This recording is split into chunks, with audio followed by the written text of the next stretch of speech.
नमस्कार, आप देख रहे हैं आज तक। आपके साथ मैं हूं सईद अंसारी।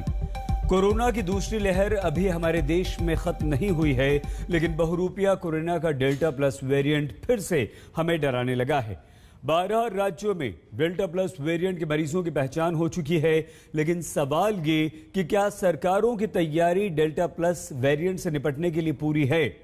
हमारे साथ आज 4 राज्यों के स्वास्थ्य मंत्री शामिल होंगे अब से बस कुछ ही देर में, लेकिन उससे पहले सावधान करने वाली हमारी ये विशेष रिपोर्ट देखिए।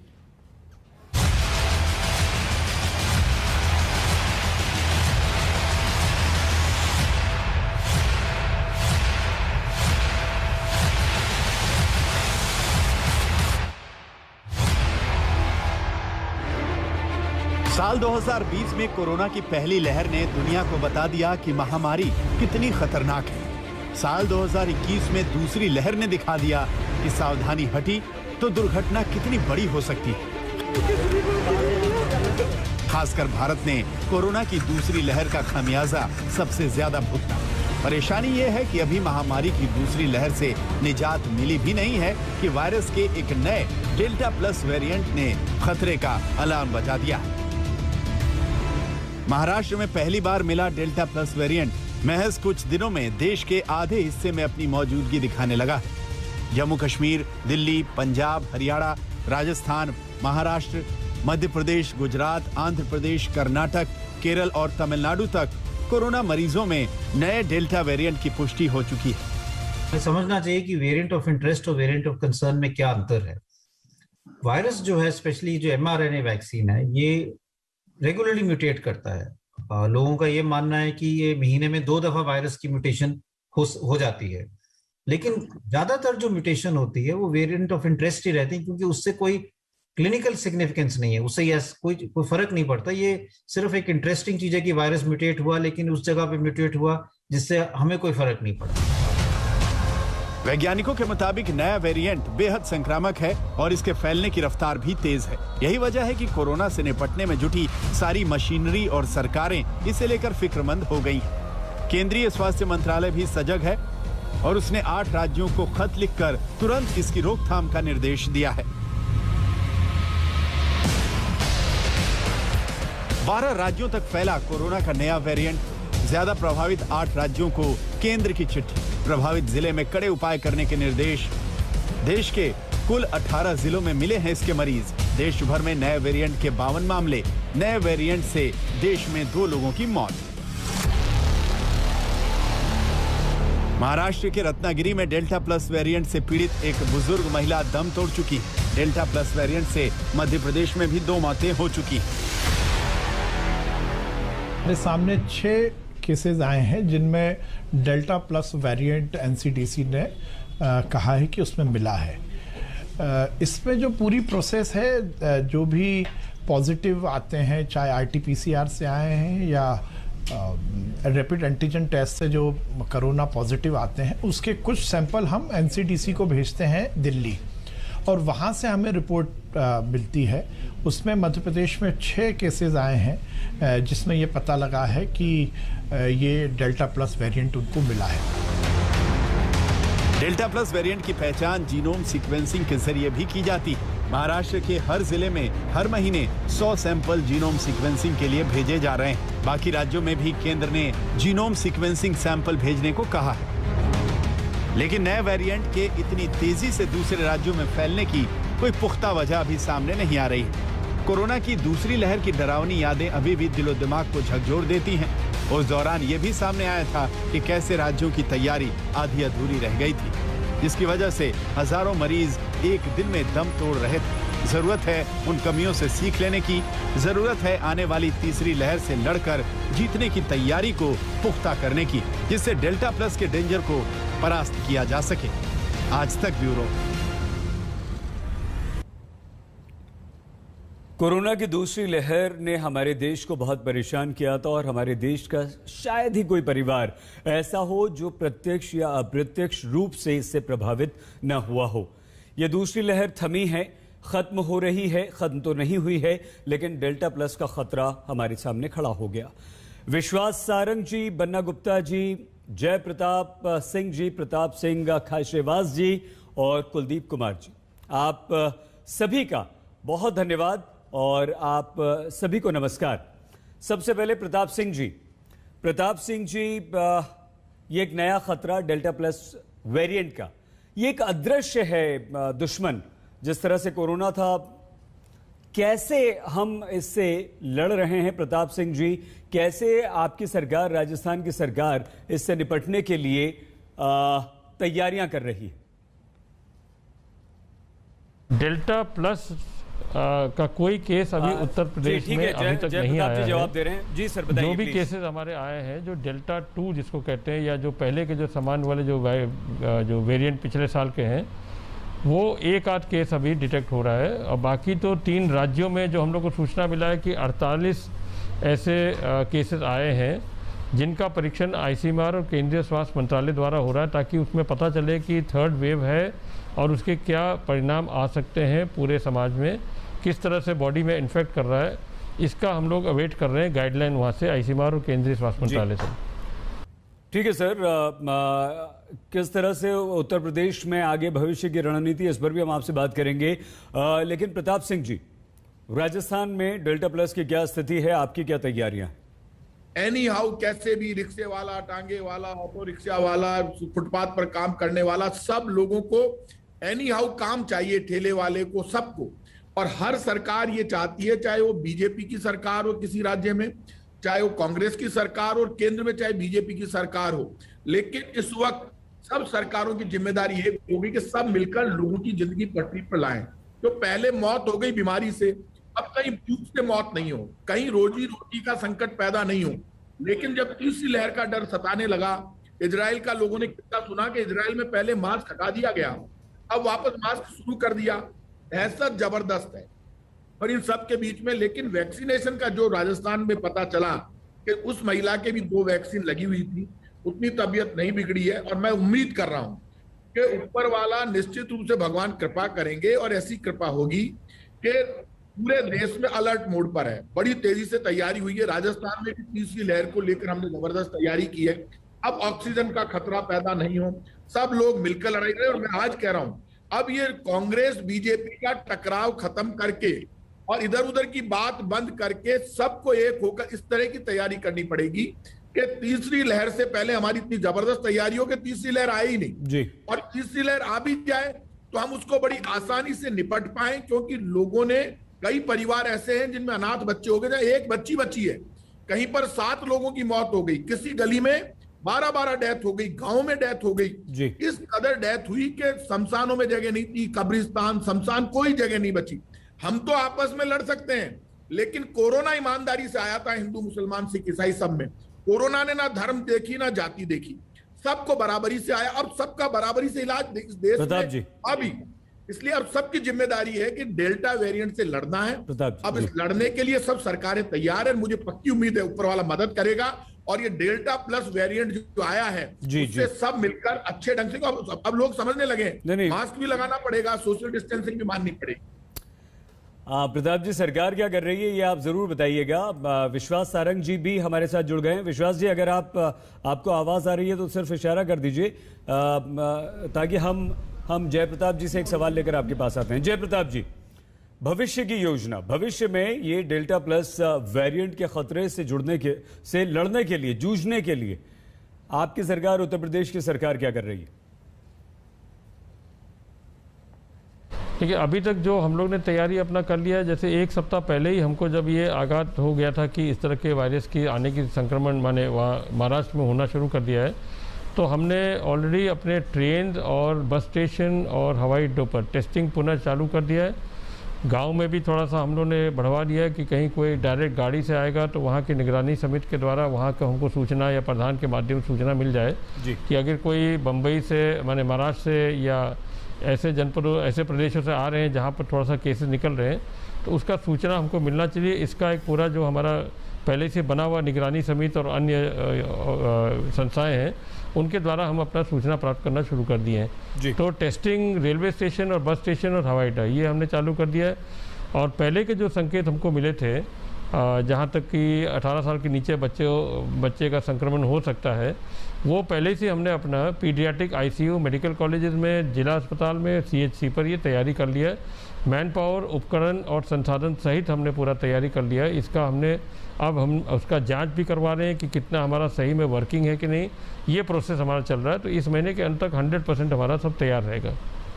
ठीक है, ये बहुत अच्छी बात है। जय प्रताप जी, हम दोबारा आपके पास आएंगे। विश्वास जी, आपके पास आए उससे पहले एक बड़ी खबर आ रही है, और वो बड़ी खबर ये कि वैक्सीनेशन को लेकर प्रधानमंत्री नरेंद्र मोदी एक बड़ी बैठक कर रहे हैं। स्वास्थ्य सचिव, पीएमओ के बड़े अधिकारी इस बैठक में प्रधानमंत्री नरेंद्र मोदी के साथ शामिल है, और ये बड़ी बैठक हो रही है। नीति आयोग के सदस्य डॉक्टर वी.के. पॉल भी इस बैठक में इस समय मौजूद हैं, यानी कि देश के स्वास्थ्य सचिव, पीएमओ के बड़े अधिकारी और नीति आयोग के सदस्य वी.के. पॉल भी इसमें शामिल हैं। ये बड़ी बैठक इस समय प्रधानमंत्री नरेंद्र मोदी की चल रही है। विश्वास सारंग जी, डेल्टा प्लस के बारे में आपसे सवाल पूछें, लेकिन क्योंकि आप यहां पर एक बीजेपी के आधिकारिक प्रवक्ता के तौर पर भी हम आपको ले रहे हैं, इस बैठक के बाद क्या ये जो उम्मीद की जाए कि जिस तरह से तमाम राज्य ये सवाल उठाते रहे हैं और प्रताप सिंह जी भी ये कह रहे हैं कि हमें मिलजुल कर काम करना होगा, वैक्सीनेशन को लेकर अब इस बैठक में कुछ निकलेगा और राज्यों की जो नाराजगी आपसे थी वो दूर हो पाएगी? विश्वास जी? नहीं, देखिए, नाराजगी की तो कोई बात ही नहीं है सईद भाई।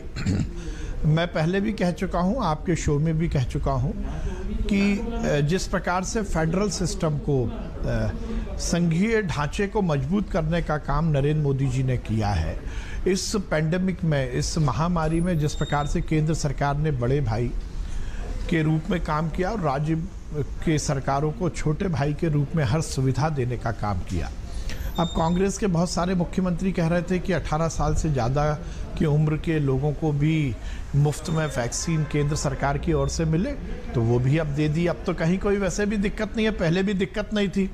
देखिए सईद भाई, हमारे यहाँ कहा जाता है कि जो सो रहा है उसी को उठाया जा सकता है, जो सोने का नाटक कर रहा है उसको उठाया नहीं जा सकता। तो यदि कोई केवल गलती निकालने के लिए गलती निकालेगा तो फिर हम कुछ नहीं कर सकते।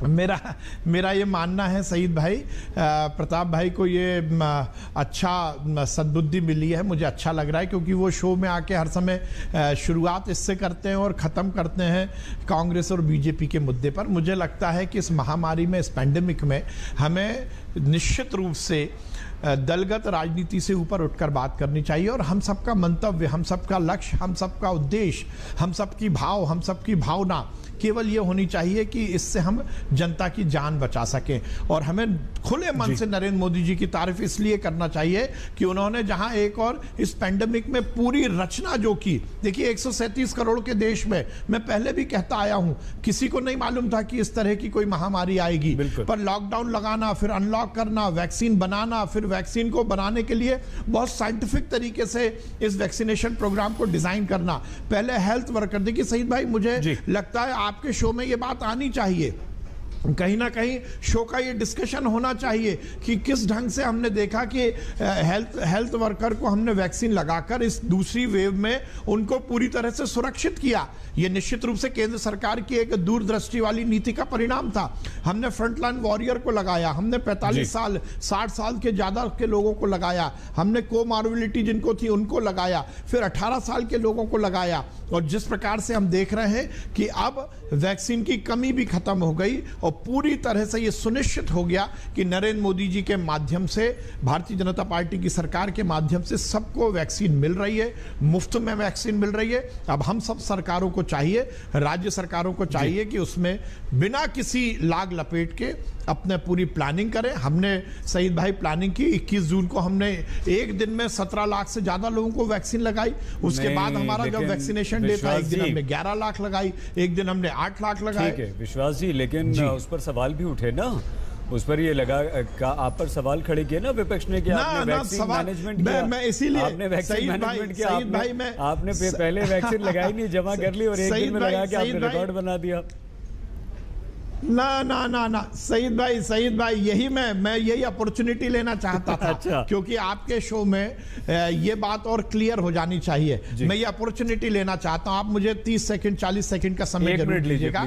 16 जनवरी से सईद भाई 16 जनवरी से हमारे प्रदेश में वैक्सीनेशन प्रोग्राम शुरू हुआ।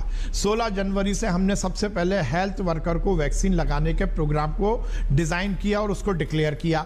उस दिन पहले दिन भारतीय जनता पार्टी की मध्य प्रदेश की सरकार ने इस बात को इंगित किया था कि हम सप्ताह में 4 दिन वैक्सीन लगाएंगे, क्योंकि बाकी 2 दिन हमें जो बाकी बच्चों का वैक्सीनेशन प्रोग्राम है वो भी करना है। केंद्र सरकार का स्पष्ट निर्देश था कि हम जो वैक्सीनेशन प्रोग्राम चलता है राज्य सरकारें उसको डिस्टर्ब ना करें, क्योंकि बच्चों को पोलियो का वैक्सीन लगना है, उनको मीजल्स का वैक्सीन लगना है। इसलिए मध्य प्रदेश सरकार ने निश्चित किया कि हम हफ्ते में 4 दिन वैक्सीन लगाएंगे, सोमवार, बुधवार, गुरुवार और शनिवार। और उसी से हम पहले दिन से ये वैक्सीनेशन प्रोग्राम ऐसे ही कर रहे हैं। सईद भाई 1 मिनट, 21 जून को सईद भाई सोमवार था जिस दिन हमारा वैक्सीनेशन डे था, और लोगों को भी समय देना है कि 20 जून को हमने नहीं लगाई। 20 जून को हमको इसलिए नहीं लगानी थी कि वो संडे था। आपने फिर प्रश्न चिन्ह लगाया 22 जून को। 22 जून को हमारा वैक्सीनेशन डे नहीं था, उस दिन मंगलवार था। इसलिए हमने कहीं कोई रिकॉर्ड बना लिया। और उसके बाद तो लगातार हमने लगाया। हमने 23 तारीख को 11 लाख लोगों को लगाया। ठीक है, लेकिन प्रताप सिंह जी मानेंगे क्या आपकी बात? मध्य प्रदेश की भारतीय जनता पार्टी की सरकार शिवराज सिंह चौहान जी के नेतृत्व में वैक्सीन में अव्वल नंबर पर रही। ठीक है, इसमें कोई शक नहीं, देश में सबसे ज्यादा आपने लगाया, रिकॉर्ड बनाया, ठीक है, कोई बात नहीं, लेकिन सवाल उठे थे। प्रताप सिंह जी, इस समय जो प्रधानमंत्री नरेंद्र मोदी की बैठक हो रही है, नीति आयोग के डॉक्टर वीके पॉल वहां पर हैं, हमारे देश के हेल्थ सेक्रेटरी वहां पर हैं, आपको लगता है कि इससे राज्यों को भी मदद मिलेगी और जो परेशानियां आपकी थी इससे दूर होगी, कोई ना कोई समाधान इस बैठक में आपका भी निकलेगा? सर, एक बात आप मानकर चलिए कि इस वक्त पूरा देश उम्मीद कर रहा है बड़ी मदद की, राज्य सरकारें उम्मीद कर रही है बहुत बड़ी मदद, और हम ये मानकर चल रहे हैं कि प्राइम मिनिस्टर से लोग इस वक्त उम्मीद कर रहे हैं, क्योंकि इस वक्त पूरा देश जिंदगी पटरी पर लौटते हुए देखना चाहता है। लोगों को ये उम्मीद है कि कोई पेट्रोल डीजल में छूट मिलेगी, गैस सिलेंडर की सब्सिडी वापस शुरू होगी, महंगाई पर कंट्रोल होगा, डायरेक्ट कैश सब्सिडी मिले उस वर्ग को जिसको जरूरत है। क्योंकि राज्य सरकारों की ऐसी स्थिति नहीं है। वैक्सीनेशन, मुझे पक्की उम्मीद है कि अब केंद्र सरकार जैसे जैसे नील होती जाए स्टेट गवर्नमेंट्स को दे, क्योंकि हमने कल 9 लाख एक दिन में लगाई और नील कर दी। हमारे पास जितनी आती है सेंट्रल गवर्नमेंट ने किया कि नील करेंगे तो हम। अच्छा प्रताप जी, क्या अभी तक आपने सबसे ज्यादा वैक्सीन लगाई है? बात ठीक है ये आपके राज्य ने, राजस्थान ने? राजस्थान की वैक्सीनेशन में हम इनसे आगे हैं, मेरा जहां तक मेरे पास जो आंकड़ा है। जी नहीं, हम कंफर्म करना चाह रहे थे, बाकी विश्वास जी उसे क्लियर कर देंगे। लगा दी जी, एक दिन में इन्होंने ज्यादा लगाई, क्योंकि इन्होंने पूरा मैनेजमेंट से किया, इसके लिए इनको बधाई। मैनेजमेंट की हमें कोई नाराजगी नहीं है, मध्य प्रदेश पूरी तैयारी करके किया। मैं नहीं चाहता रोज हम लड़ते रहे आपस में, लेकिन इन्होंने मैनेजमेंट से किया। हम वैसे नॉर्मल वे में हमें 9 लाख एक साथ लगाइए, हमें 15 लाख देंगे, हम 15 लाख लगा देंगे। हमारे यहाँ रेगुलर चल रहा है और हम वैक्सीनेशन में नंबर 1 है। और जो बात हो रही टेस्ट की, वो भी नेगेटिव पर आ गया है, वो भी 0 पर है। कहीं पर भी इस वक्त मैं टकराव नहीं। मैं तो उम्मीद कर रहा हूँ कि आज इन्होंने बहुत अच्छी बात कह दी, हमारे मंत्री जी ने, एमपी के कि भाई हम बड़े भाई की भूमिका में हैं। बड़ा भाई को तो इस वक्त केंद्र सरकार बड़े भाई की भूमिका में, केंद्र सरकार को राज्यों को बड़ी मदद करनी चाहिए, क्योंकि बड़ा पैसा, बड़ा खजाना उनके पास है। अनाथ बच्चों के लिए जो पैकेज आया है केंद्र सरकार का, उसमें ये कह दिया इन्होंने कि 18 वर्ष होने के बाद उनको पैसा मिलेगा। भाई साहब, आज पैसा चाहिए। हमने जो दिया है सरकार ने, कांग्रेस की सरकार ने, हमने क्या कहा, 2,500 रुपए पर महीने उसको मिलेंगे जो विधवा हो गई है। बच्चों को 2,500 रुपए पर महीना, 1,500 रुपए विधवा को, बच्चों की पढ़ाई फ्री और तुरंत 1 लाख रुपए की मदद, और 5 लाख रुपए जब 18 वर्ष का हो जाएगा तब तो तुरंत 1 लाख रुपए जा रहे हैं ना घर पे। ये बड़ी बात है, ये बड़ी उम्मीद सबको थी, लेकिन अभी तक पूरा प्रोसेस केंद्र सरकार ने शुरू नहीं किया अनाथ बच्चों के लिए। वो बड़ा प्रोग्राम प्राइम मिनिस्टर ने अनाउंस किया था। प्राइम मिनिस्टर से बहुत बड़ी उम्मीद है आदरणीय नरेंद्र मोदी जी से, क्योंकि हमारे प्राइम मिनिस्टर हैं कि वो अनाथ बच्चों के लिए ऐसा कोई पैकेज दे। और राजस्थान मॉडल स्टेट के रूप में सामने अच्छा काम यदि हमने किया है, तो केंद्र सरकार वही मॉडल लेकर और डबल पैसा देकर अनाथ बच्चों के लिए आगे आती है, तो उसका फायदा होगा। आज जो मीटिंग हो रही है उसमें डायरेक्ट कैश पैसा उन लोगों के लिए आगे आना चाहिए जो जरूरतमंद है, और बड़ा पैसा आएगा। मेरा मानना है कि पहले इन्होंने गेहूं जारी किया था, और भी पूरे देश के जितने स्टेट है उसमें एमपी भी है, राजस्थान भी है।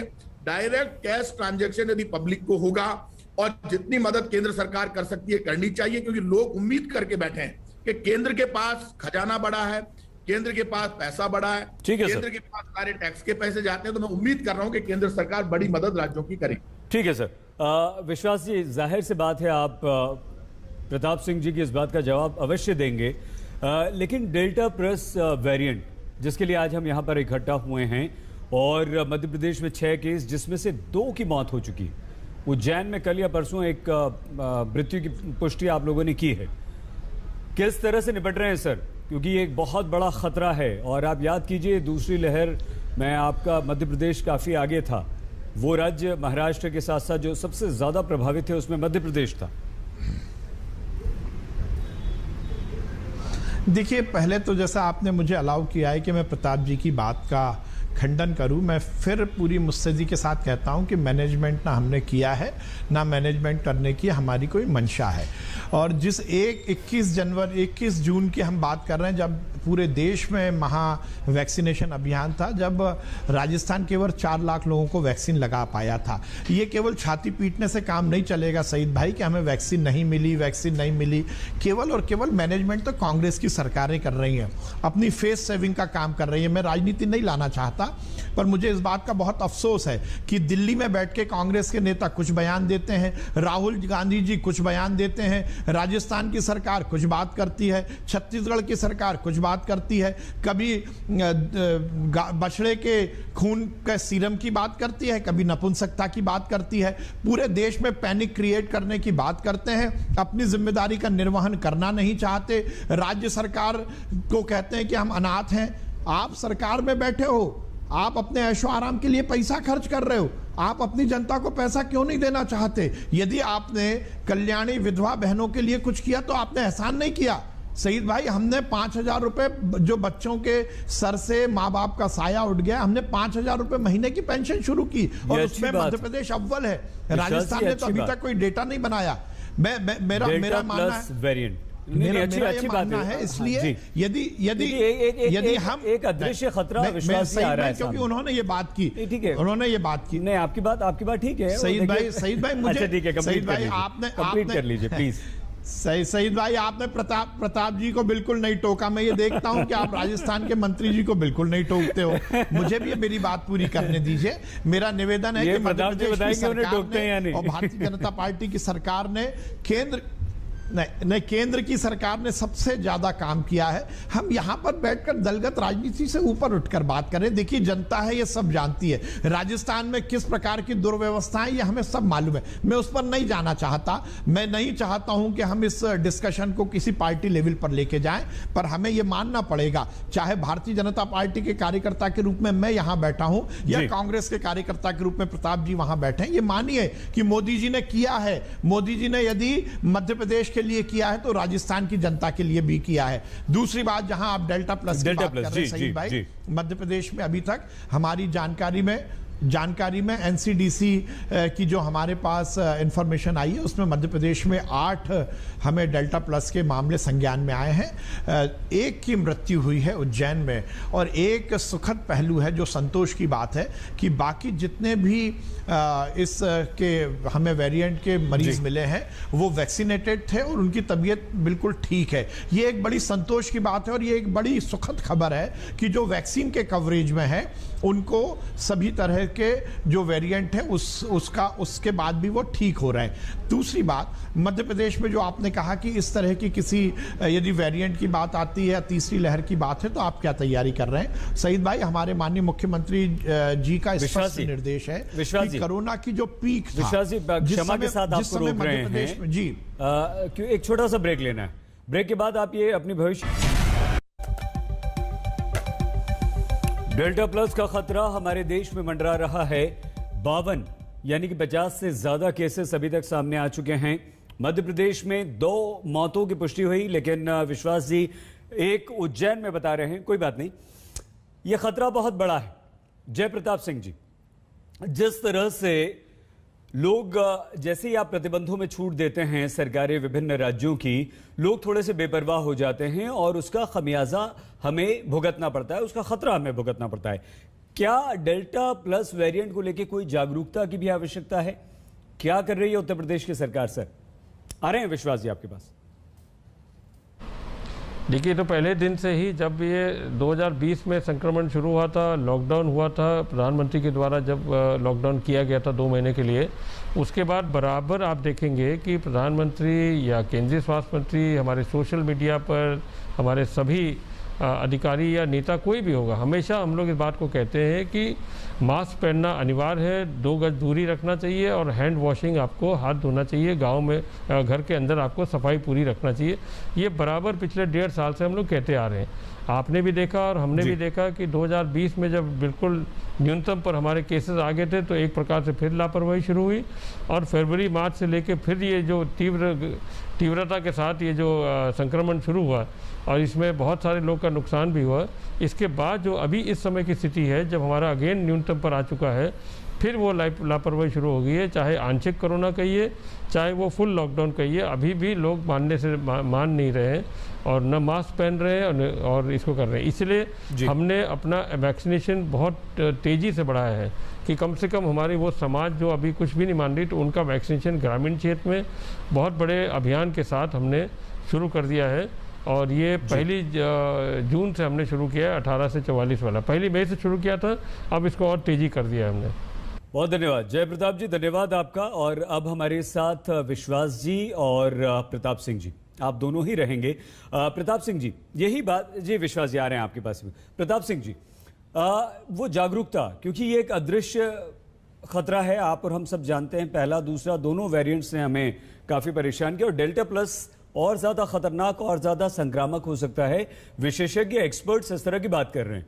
तो आप सरकार की जिम्मेदारी के साथ साथ क्या कोई जागरूकता अभियान भी लोगों को अभी भी आप बताएंगे कि इससे कैसे बचना है और इसके लिए सरकार क्या कर रही है? सर देखिए, कल कैबिनेट में मुख्यमंत्री अशोक गहलोत जी की उपस्थिति में जो कैबिनेट मीटिंग हुई, उसमें ये तय हुआ, खुद रघु शर्मा स्वास्थ्य मंत्री, तमाम मंत्रियों ने अपनी अपनी बात रखी। सबका एक ही था, हम पहले भी जन अभियान चला चुके हैं और कोरोना के विरुद्ध जन आंदोलन शुरू कर चुके हैं। बहुत लंबा अभियान यहाँ राजस्थान में चला और राजस्थान के मैनेजमेंट की खुद प्रधानमंत्री नरेंद्र मोदी जी ने तारीफ की, चीफ मिनिस्टर की तारीफ की। मैं हमेशा कहता हूँ, आज जब ये बार बार इस तरह से बोल रहे थे सारंग साहब, मुझे बड़ा दुख हुआ कि वो बार बार कहते हैं राहुल गांधी जी ने ऐसा कह दिया, कांग्रेस ने ऐसा कह दिया। अरे भाई साहब, आपको हमेशा एक तो राहुल गांधी जी दिमाग में बैठ गए, तो यदि राहुल गांधी जी कोई अच्छी बात कहते हैं तो उसको स्वीकार करो, स्वीकार करके एक्शन की तैयारी करो। आज डेल्टा प्लस वेरिएंट आ रहा है और यदि कांग्रेस कोई सुझाव दे रही है, राहुल गांधी सुझाव दे रहे, तो उसको पॉजिटिव वे में स्वीकार करना चाहिए। इस देश में ये लड़ाई कांग्रेस और बीजेपी की नहीं है, ये लड़ाई भारत की है और भारत की लड़ाई में आप जिस तरह से टोंटबाजी में बात करते हैं, ये केंद्र सरकार के नेताओं को या उनको शोभा नहीं देती। जब लड़ाई बीजेपी कांग्रेस को मिलकर लड़नी है, पूरे देश को मिलकर लड़नी है। आपने कहा वैक्सीनेशन में राजस्थान नंबर 1 है, मैं आपको गारंटी से कह रहा हूं, उसकी भी कोई दिक्कत नहीं। और भी काम हो, जिम्मेदारी है, केंद्र सरकार अपनी जिम्मेदारी निभाएगा, राज्य अपनी जिम्मेदारी निभाएगा। जहां कांग्रेस की सरकार है, कांग्रेस की सरकार काम करेगी, जहां बीजेपी की सरकार है, बीजेपी की सरकार काम करेगी। कोई ऐसो आराम नहीं कर रहा है, हर आदमी भाग रहा है, सड़कों पर दौड़ रहा है, मेहनत कर रहा है, क्योंकि चुनौती बड़ी है। और जब मौत की जंग लोगों ने लड़ी है, तो उसमें सबसे ज्यादा आपकी सरकार भी खड़ी थी, हम भी खड़े थे, सब लोगों ने मिलकर लड़ी है। लेकिन हमने, पूरे देश ने देखा, जब आपको ऑक्सीजन ज्यादा मिल रही थी, हमें कम मिल रही थी। गुजरात में ऑक्सीजन और रेमडेसिविर के इंजेक्शन फालतू पड़े रहे, राजस्थान चिल्लाता रहा, हाथ जोड़ता रहा, बीजेपी के नेता राजस्थान के बोलते रहे हमें ऑक्सीजन नहीं मिला। फिर मैं कह रहा हूं, अभी भी इस वक्त जब डेल्टा प्लस की तैयारी हो रही है, हमारे यहाँ सब बच्चों के सारे हमने आईसीयूज तैयार किए हैं, खुद स्वास्थ्य मंत्री घूम रहे हैं, खुद मुख्यमंत्री मॉनिटरिंग कर रहे हैं। जितना राज्य कर सकते हैं करेंगे, लेकिन अब इस झगड़े को बंद करो। लोगों को कोई मतलब नहीं है कांग्रेस बीजेपी का कौन सा नेता कौन सा सियासी बयान दे रहा है, लोगों को अब सिर्फ ये मतलब है वैक्सीन लग जाए और सब पार्टियां मिलकर, सब लोग मिलकर यदि इस महामारी में भी काम नहीं कर सकते तो फिर हम कभी भी नहीं कर सकते। इस वक्त तो तिरंगा हाथ में लो और ये तय कर लो, ना ये जाति की लड़ाई है ना धर्म की, बहुत ये बढ़िया, तो देश की जनता को बचाने की लड़ाई है और इस लड़ाई देश को की लड़ाई बनाए कोरोना से लड़ने के लिए, डेल्टा प्लस से लड़ने के लिए। तो उसकी बात को स्वीकार करो, चाहे वो कहीं से भी बोल रहा है। और उसके सही- सुझाव सईद को भाई- लो और सुझाव जी। को भाई, इनसे लोगे, आधा समय तो आप दोगे ये ना आप मानकर मुझे। चलिए नहीं, तो इनसे देश के डबल। हित में होगा। प्रताप जी अच्छी बात है, लेकिन आपने विश्वास जी ये तो आपको मानना पड़ेगा ना कि एक अच्छी बात प्रताप जी ने कही है कि तिरंगा हाथ में लेकर हम कोरोना से लड़ें। और कोरोना से ही क्यों लड़ें प्रताप सिंह जी? तिरंगा हाथ लेकर हम हर समस्या से लड़ें, अपने देश के दुश्मनों से लड़ें, आंतरिक दुश्मनों से लड़ें, बाहरी दुश्मनों से लड़ें, और यही तो आपकी हमारी शक्ति है। बहुत अच्छी बात आपने कही प्रताप जी। विश्वास जी सहमत होंगे आप इससे? और अब डेल्टा प्लस, इससे लड़ने के लिए किस तरह से हम एक हो जाएं? सईद भाई पहले हाँ नहीं, पहले सईद भाई, मैं 30 सेकंड में, आपने मेरी बात पूरी नहीं होने दी थी। मध्य प्रदेश में आपने कहा था डेल्टा प्लस के लिए हम क्या कुछ कर रहे हैं। मैं ये बताना चाहता हूं, हमारे माननीय मुख्यमंत्री शिवराज सिंह चौहान जी के निर्देश पर हम रोज उतनी ही टेस्टिंग कर रहे हैं जो हम पीक के समय कर रहे थे। जब कोरोना की पीक था, जब पॉजिटिव सबसे ज्यादा केसेस आ रहे थे, उस समय भी हम 80,000 लोगों की मध्य प्रदेश में टेस्टिंग कर रहे थे, RT-PCR की भी और रैपिड एंटीजन की भी। हम उतनी ही टेस्टिंग आज भी कर रहे हैं। उसके साथ साथ इसके वेरिएंट के लिए जो हमें जांच करनी होती है, जो जीनोम सीक्वेंसिंग की हमें जो सैंपल भेजने पड़ते हैं, उस प्रोटोकॉल को हम निभाते हुए दिल्ली NCDC में हम उतने ही सैंपल भेज रहे हैं। पर उसके साथ साथ मैं यहाँ पर एक बात और इंगित करना चाहता हूँ, हमारे मुख्यमंत्री जी की पहल पर अब भोपाल में हम जीनोम सीक्वेंसिंग शुरू कर रहे हैं। NCDC वो मशीन भोपाल में ही लगा रहा है। अभी तक जब हम जीनोम सीक्वेंसिंग के केसेस भेजते थे, जो सैंपल भेजते थे, वो 22 दिन में हमें रिपोर्ट मिलती थी और 22 दिन बाद हम कॉन्ट्रैक्ट ट्रेसिंग कर पाते थे। पर अब जब भोपाल में ही जीनोम सीक्वेंसिंग शुरू होगी तो हम 5 दिन के अंदर रिपोर्ट लेके जल्द से जल्द उसकी कॉन्ट्रैक्ट ट्रेसिंग कर पाएंगे और इस बात को सुनिश्चित करेंगे कि डेल्टा प्लस का संक्रमण ना फैले। उसके साथ साथ सईद भाई, जो सबसे महत्वपूर्ण बात है इस कोरोना की लड़ाई में, जो सबसे धारदार हथियार है वो है वैक्सीन। आपको मालूम है, आपने भी कहा, मध्य प्रदेश में वैक्सीन को लेकर हमने बहुत तीव्रता के साथ काम किया है। हम मध्य प्रदेश में, हम ये कह सकते हैं कि देश में हमने इस बात को लीड किया है। हम रोज लगभग 10 से 12 लाख वैक्सीन लगाने की कैपेसिटी को हमने डेवलप कर दिया है। हमने जिस दिन 21 जून को वैक्सीन का रिकॉर्ड बनाया, जो एक प्रकार से वर्ल्ड का रिकॉर्ड है, 17 लाख लोगों को एक दिन में हमने वैक्सीन लगाया। उसमें लगभग हम 14,500 हमने वैक्सीनेशन के सेंटर शुरू किए थे। लगभग 40,000 हमने वैक्सीनेटर को भेजा था। लगभग हमने 2,000, जिस प्रकार से इलेक्शन मोड में पूरा वोटिंग होती है, उस हिसाब से हमने 2,000 हमारे अधिकारी कर्मचारियों को सेक्टर और जोन का अधिकारी बनाकर काम किया था। एक पूरी तरह से समाज को जोड़कर हमने लगभग 14,500 सेंटर में समाज के अलग अलग वर्गों के लोगों को प्रेरक के रूप में भेजा था और वो प्रेरक के रूप में रोज काम कर रहे हैं, चाहे वो राजनीतिक क्षेत्र का व्यक्ति हो, चाहे सामाजिक क्षेत्र का व्यक्ति हो। जहां तक आपने जन जागरण की बात की सईद भाई, माननीय प्रधानमंत्री जी भी मध्य प्रदेश मॉडल की इस बात को लेकर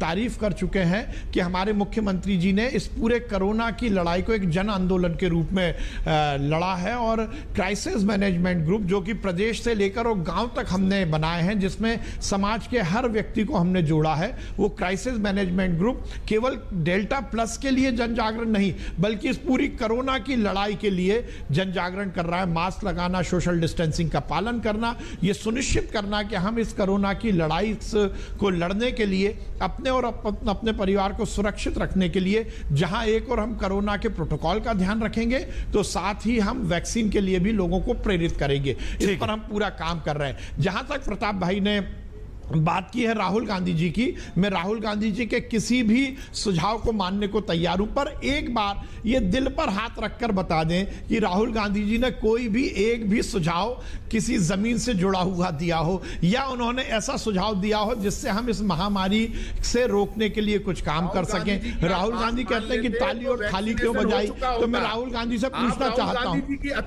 राहुल गांधी जी से पूछना चाहता हूं, तो फिर गांधी जी ने चरखा क्यों चलाया? आप तो ये कहने लगोगे कि चरखा चलाने से आजादी मिल गई। केवल और केवल राजनीति यहाँ पर करना। राहुल गांधी जी बच्चों की पुलिस जैसी बातें करते हैं, उनको ना इस देश के यथार्थ की जानकारी है, ना अर्थव्यवस्था जानते हैं, ना राजनीतिक व्यवस्था जानते हैं, ना सामाजिक व्यवस्था जानते हैं। आप प्रताप भाई से कैमरा बंद करके पूछेंगे तो वो भी ये बोलेंगे कि राहुल गांधी इररिलेवेंट बात करते हैं, वो यथार्थ की बातें नहीं करते। स्क्रिप्टेड भाषण देना स्क्रिप्टेड ट्वीट करना, केवल और केवल अपनी राजनीति चमकाने की बात करना।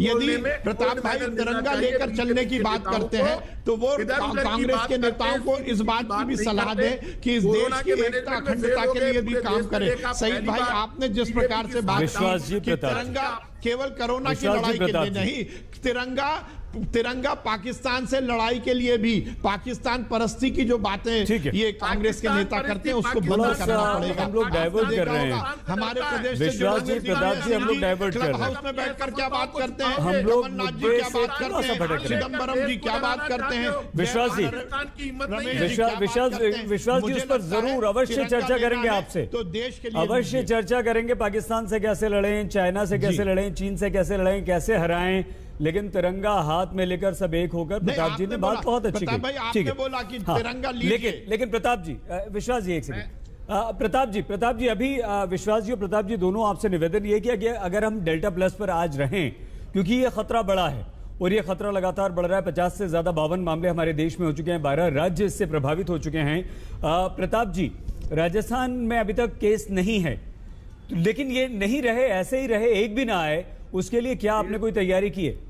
डेल्टा का एक मामला बीकानेर में आया है। पूरे राजस्थान के हॉस्पिटल्स में जबरदस्त मैनेजमेंट के साथ पूरी तैयारी हमारी है, कोई कमी नहीं रखेंगे। राजस्थान पहला स्टेट है जहां पे ब्लैक फंगस को सबसे पहले महामारी घोषित किया। ब्लैक फंगस का, कोरोना का, हर बीमारी का इलाज राजस्थान में फ्री होता है, कोई कमी राजस्थान में नहीं है। जो बात इन्होंने कही मैं फिर कहूंगा, लड़ाई बीजेपी कांग्रेस की नहीं है, लेकिन पाकिस्तान का नाम लेकर बीजेपी के लोगों असफलताओं से पीछे मत हटो। महंगाई के मुद्दे को छुपाना चाहते हो, केंद्र सरकार फेल हो गई, मेरा ये कहना है, आप खेल की बात करते हो, ये खलिहान पर पहुंच जाते हैं। आप बात करते हो वैक्सीन की, ये पहुंच जाते हैं कांग्रेस के ऊपर। मेरा ये मानना है, एक बात तो ये बोल दें कि नरेंद्र मोदी जी ने फ्री वैक्सीन देकर बड़ा काम किया है। मुझे याद है पिछली बार नरेंद्र मोदी जी और राहुल गांधी जी तो ये कहते थे कि नरेंद्र मोदी जी मुफ्त में देश की जनता को वैक्सीन दे दें। अब जब नरेंद्र मोदी ने 18 साल से ज्यादा लोगों को भी मुफ्त में वैक्सीन दिया तो ये धन्यवाद तो दें। ये केवल राजनीति करना चाहते हैं। विश्वास जी, प्रताप जी, विश्वास जी, प्रताप जी, जनता के बीच जाकर तो प्रताप जी, विश्वास जी, प्रताप जी, विश्वास जी चुप हो गए। प्रताप जी, आखिरी सवाल, 30-30 सेकंड आप दोनों को, 30-30 सेकंड। पहले प्रताप जी आप बोल लीजिए। प्रताप जी, क्या अब वैक्सीन जो है वो इतनी मिल रही है आपको कि आप लगा सकें? और क्योंकि देखिए उत्पादन की भी समस्या होती है, हम उसमें नहीं जा रहे हैं, वो बात की बात है। अभी वैक्सीनेशन ठीक चल रहा है राजस्थान में? सर अंसारी साहब, देश के सामने, केंद्र सरकार के सामने जो भी समस्या है, उस समस्या में हम केंद्र सरकार के साथ खड़े होकर देश की सेवा करने के लिए कांग्रेस का एक एक कार्यकर्ता, हर राज्य सरकार तैयार है। हम कहते हैं ठीक है सर, एक सेकंड प्रताप जी, विश्वास जी एक बार तो तारीफ कर दीजिए, हमेशा आपको बड़ा भाई मान लिया आप। एक सेकंड प्रताप जी, समय खत्म हो रहा है सर, समय खत्म हो रहा है। 30 सेकंड, 30 सेकंड विश्वास जी आपके पास। और उसमें हम आपसे ये भी जानना चाहेंगे कि आज प्रताप जी की इस बात का समर्थन तो कर दीजिए कि आप बड़े भाई हैं, तिरंगा हम दोनों थाम लें और सबसे लड़ लेंगे। पाकिस्तान तो कुछ भी नहीं है हमारे आगे। विश्वास जी, पाकिस्तान क्या है, जिस दिन जाएंगे 15 मिनट में समाप्त कर देंगे उसे। बताइए सईद भाई, प्रताप जी, निश्चित रूप से शायद आवाज नहीं जा पा रही है। सर आप अपनी बात पूरी कीजिए। विश्वास जी को मुफ्त में वैक्सीन दी है। मुझे अच्छा लगेगा कि इस प्रोग्राम के खत्म होते होते प्रताप जी एक बार मोदी जी को धन्यवाद तो दे दें। सईद भाई, आप मुझे तो बुलवाना चाहते हैं, इनसे तो बोलिए कि ये मोदी जी को धन्यवाद दे कि पूरे देश को मुफ्त में वैक्सीन लगा रहे हैं। ये धन्यवाद देने में इनको दिक्कत क्या है? क्या 10 जनपद में इनको एंट्री नहीं मिलेगी? क्या राहुल गांधी के सामने इनकी सीआर बिगड़ जाएगी? या अशोक गहलोत जी ने मंत्रिमंडल से हटा देंगे? फिर से कटाक्ष वैक्सीन दी है। विश्वास डेल्टा प्लस जबरदस्त एक डर और खौफ हमारे देश में पैदा कर रहा है। अभी तक 50 से ज्यादा कुल 52 मामले सामने आ चुके हैं और ये डर लगातार बढ़ता जा रहा है। वैक्सीनेशन का काम तेज हो रहा है और फिलहाल इससे लड़ने का एकमात्र उपाय वैक्सीनेशन ही है। देखते रहिए आज तक।